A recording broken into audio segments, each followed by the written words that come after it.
Just 8 years after the founding of the United States, a French inventor attached a primitive hand-cranked propeller to a manned balloon. This is the first recorded means of aerial propulsion. Propellers were seen by early aviation pioneers as giant fans beating the air to move aircraft forward, until the Wright brothers pioneered the twisted airfoil of the modern propeller.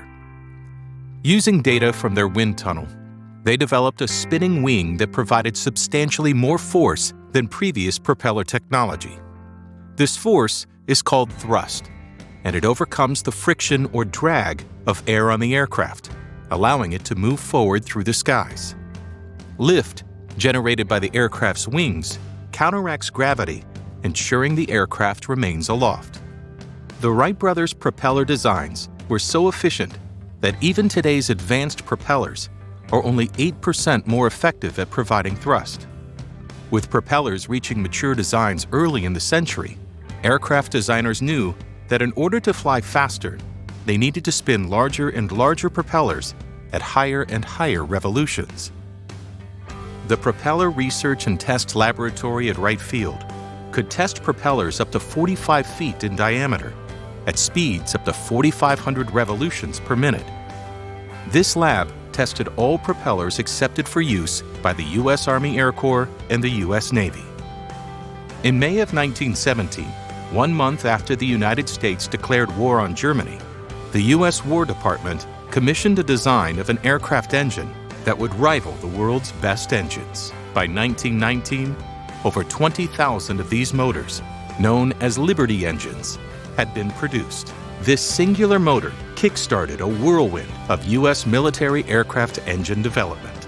In 1918, on the 14,000-foot apex of Pikes Peak, the U.S. Army Air Service and its contracting partner General Electric demonstrated a turbine attached to a 350-horsepower Liberty aircraft engine. This supercharger used the engine's exhaust gases to drive a turbine that compressed incoming air. This boosted horsepower at higher altitudes, allowing planes to reach into the stratosphere without losing power. Further Air Force turbine research helped develop reliable superchargers that allowed the Allied forces to achieve strategic superiority during World War II. World War II saw the limits of piston-engine propeller-driven aircraft. Even with extreme streamlining, supercharged engines, and very efficient propellers, aircraft of the Second World War rarely exceeded a speed of 450 miles per hour. Leaping from pistons to turbines, Frank Whittle's work at the beginning of World War II started the jet age. Jet engines work by ingesting air in the front of the engine, then compressing this air by sending it through a series of spinning turbines, mixing it with fuel and igniting it.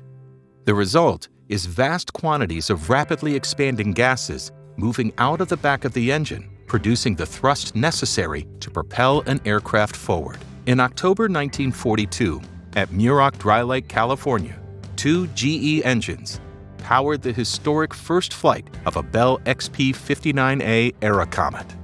The jet engine development continues today and is reliant upon AFRL research to provide advances in materials, turbine blade technology, alternative fuels, maintenance and durability technology, and engine optimization. The Air Force is also heavily involved in the development of solid and liquid-fueled rocket engines.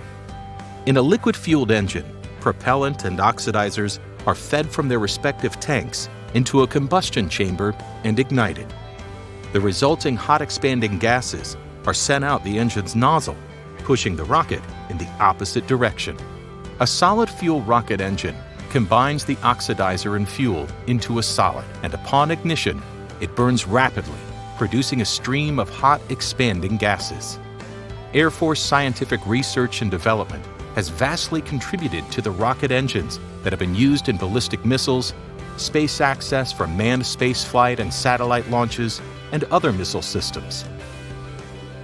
Prior to the development of Project Apollo by NASA, the Air Force worked on the development and testing of the F-1 rocket engine used to power the Saturn V that took men to the moon.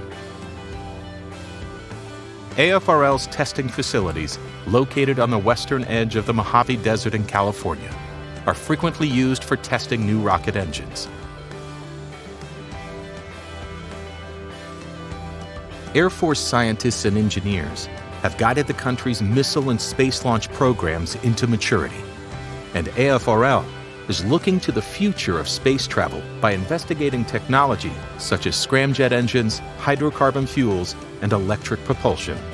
AFRL continues to research and develop the technologies the Air Force needs to go higher, faster to the skies and beyond.